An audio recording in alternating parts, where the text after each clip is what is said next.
Om Swastiastu. Halo guys, perkenalkan nama saya Nikadek Lala Santi Endini dari kelas 1B Manajemen Sore NIM 21020144424. Di sini saya akan menjelaskan materi tentang mekanisme pasar permintaan.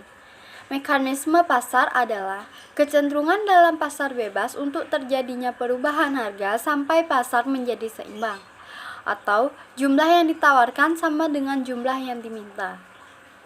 Teori ekonomi standar mengatakan bahwa meskipun pengaruh kelembagaan selain free market bisa saja menghasilkan alokasi yang efisien dan optimal.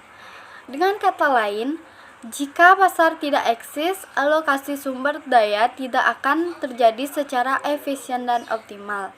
Dalam beberapa hal, mekanisme pasar tidak bisa bekerja secara optimal pada beberapa sumber daya alam. 1. Penentu-penentu permintaan. A. Penghasilan. Seseorang perlu memiliki penghasilan untuk melakukan kegiatan konsumsi. Penghasilan tersebut digunakan untuk membeli barang dan jasa yang tidak bisa diproduksi sendiri. B. Selera. Keputusan seseorang konsumen untuk mengonsumsi suatu barang atau jasa sangat ditentukan oleh selera konsumen tersebut. C. Adat istiadat. Adat istiadat adalah perilaku turun-menurun yang diyakini masyarakat harus dilakukan. Misalnya dalam masyarakat Jawa, peristiwa kelahiran seorang bayi selalu disertai serangkaian upacara adat yang dilakukan sejak bayi masih dalam kandungan, dilahirkan sampai bulan setelah sang bayi dilahirkan. Contoh lain, pada masyarakat Bali yang dikenal upacara ngaben, yaitu upacara pembakaran mayat kerabat yang meninggal dunia. Upacara adat tersebut tentu saja membutuhkan biaya yang tidak sedikit. Jadi, semakin banyak upacara adat yang diyakini masyarakat, maka akan semakin banyak juga pengeluaran dilakukan masyarakat tersebut. D. Mode. Istilah mode terkait dengan suatu yang sedang hangat terjadi dalam masyarakat. Mode sangat berpengaruh terhadap perilaku konsumsi masyarakat. Pada umumnya, yang paling mudah terpengaruh mode adalah kalangan remaja. Remaja akan merasa ketinggalan zaman apabila tidak mengikuti mode yang terbaru. Sementara itu, bisa mengikuti mode diperlukan pengeluaran konsumsi yang lebih besar. Demonstration effect. Suatu pengaruh seseorang memiliki daya beli bukan karena faktor kebutuhan, tetapi takut akan sebutan ketinggalan zaman dan hanya untuk memenuhi gaya hidup. Seringkali seseorang mengonsumsi barang atau jasa tanpa memperhitungkan apakah ia benar-benar membutuhkan barang tersebut atau tidak. Dan F. Iklan. Iklan sangat berpengaruh terhadap pola konsumsi seseorang. Ada pepatah yang berkata, tak kenal maka tak sayang. Seseorang akan mengonsumsi suatu barang tertentu karena ia mengenal atau mengetahui barang tersebut. Agar konsumen mengenal barang produksinya, maka produsen akan mengiklankan produk tersebut. G. Perakiraan harga. Perakiraan harga di masa yang akan datang sangat mempengaruhi pengambilan keputusan untuk pengeluaran konsumsi. Bila konsumen berharap bahwa harga suatu barang akan naik di masa yang akan datang, maka ia akan cenderung membeli saat ini sebelum harganya benar-benar naik. Sebaliknya, bila konsumen mengira bahwa harga suatu barang akan turun di masa yang akan datang, maka ia akan menunda pengeluaran konsumsinya, menunggu sampai harga barang tersebut benar-benar turun. 2. Hukum permintaan. Di sini saya akan menjelaskan tentang hukum permintaan. Dalam ilmu ekonomi berbunyi, jika harga suatu barang naik, maka jumlah barang yang diminta akan mengalami penurunan. Artinya, jika harga suatu barang maupun jasa mengalami kenaikan meskipun satu satuan mata uang, hal ini pasti akan menyebabkan jumlah barang yang dibeli oleh konsumen menjadi menurun. Contohnya, penerapan dari hukum permintaan adalah ketika harga daging mulai naik, Misalnya, harga daging ayam pada mulanya adalah 25.000 per kilogram. Pada harga sekian, kita setiap minggunya mampu mengonsumsi daging ayam sebanyak 2 kg per minggu. Lalu kemudian harga daging ayam naik menjadi 35.000 per kilogram.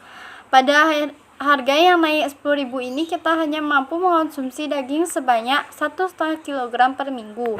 Nah, daging yang kita beli untuk dikonsumsi inilah yang disebut dengan jumlah permintaan yang sifatnya menurun apabila harga naik.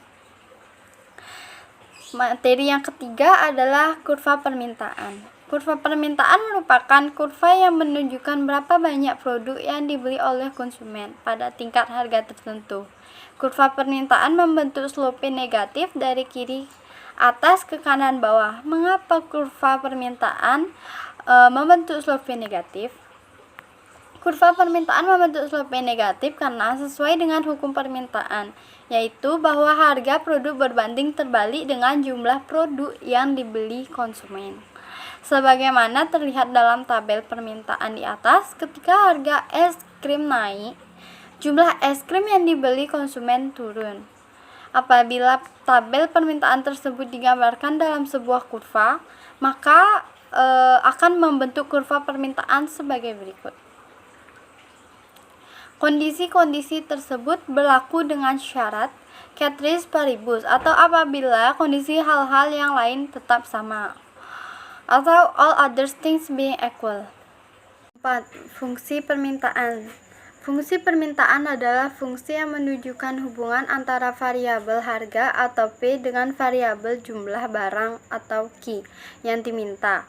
Fungsi permintaan sesuai dengan hukum permintaan yang menyatakan bahwa bila harga naik maka jumlah permintaan turun, dan bila harga turun maka jumlah permintaan naik. Dengan demikian, hubungan antara harga barang dengan jumlah barang yang diminta adalah negatif atau berbanding terbalik.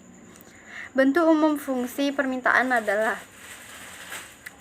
Q sama dengan jumlah barang yang diminta, P sama dengan harga barang per unit, A kecil sama dengan angka konstanta atau berupa angka, B kecil sama dengan gradien atau kemiringan atau yang ada hurufnya.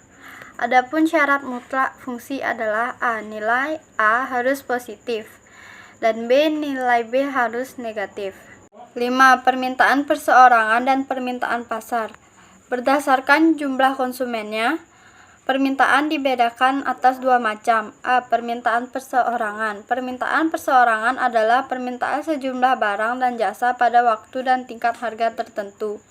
Kurva permintaan perseorangan oleh suatu komoditi dapat diperoleh dari informasi mengenai selera mereka untuk semua barang serta dari keterbatasan anggaran mereka seperti 1. Perubahan harga, 2. Perubahan pendapat, 3. Substitusi dan komplement, 4. Barang normal versus barang inferior, 5. Dampak perubahan harga pada jumlah permintaan atas suatu barang. B. Permintaan pasar. Permintaan pasar adalah permintaan terhadap sesuatu barang di pasar pada waktu dan harga tertentu yang dilakukan oleh sekelompok konsumen. Permintaan atau demand adalah jumlah barang dan jasa yang akan dibeli pada berbagai tingkat harga, waktu, dan pada suatu tempat tertentu.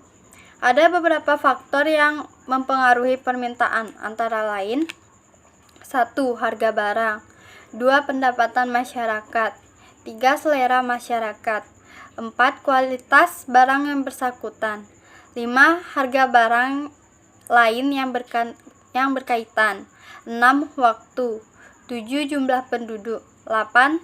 Ramalan masa yang akan datang. 6. Pergerakan sepanjang kurva permintaan dan pergeseran kurva permintaan. Pergerakan kurva permintaan. Pergerakan kurva permintaan merupakan pergerakan yang terjadi di sepanjang kurva permintaan yang diakibatkan oleh berubahnya jumlah produk yang diminta konsumen sebagai akibat dari perubahan harga produk tersebut. Jadi jelas bahwa yang menyebabkan adanya pergerakan di sepanjang kurva permintaan adalah karena perubahan harga produk yang bersangkutan. Pergerakan ini sejalan dengan hukum permintaan, yaitu ketika harga barang naik, maka jumlah permintaan akan turun, sehingga titik pada kurva permintaan akan bergerak ke kiri. B. Pergeseran kurva permintaan. Selain pergerakan, kurva permintaan juga bisa mengalami pergeseran, baik ke kanan maupun ke kiri. Pergeseran ini terjadi karena berubahnya jumlah produk yang diminta konsumen sebagai akibat dari berbagai faktor, kecuali faktor harga produk tersebut. Berbagai faktor yang dimaksud diantaranya adalah pendapatan konsumen, harga produk lain, selera, harapan, dan jumlah pembeli. Contoh, pendapatan konsumen untuk barang normal. Apabila pendapatan konsumen meningkat, maka jumlah barang yang diminta akan meningkat pula dan kurva permintaan akan bergeser ke kanan. Sedangkan untuk barang inferior, apabila pendapatan konsumen meningkat, maka jumlah barang yang diminta akan turun dan kurva permintaan akan bergeser ke kiri. Kesimpulan, pergerakan di sepanjang kurva permintaan disebabkan oleh harga produk yang bersangkutan, dan pergeseran kurva permintaan disebabkan oleh berbagai faktor selain harga produk tersebut. Sekian dari video tentang materi mekanisme pasar permintaan yang saya buat. Mohon maaf jika ada salah kata. Saya tutup dengan Parama Santi. Om Santi Santi Santi Om.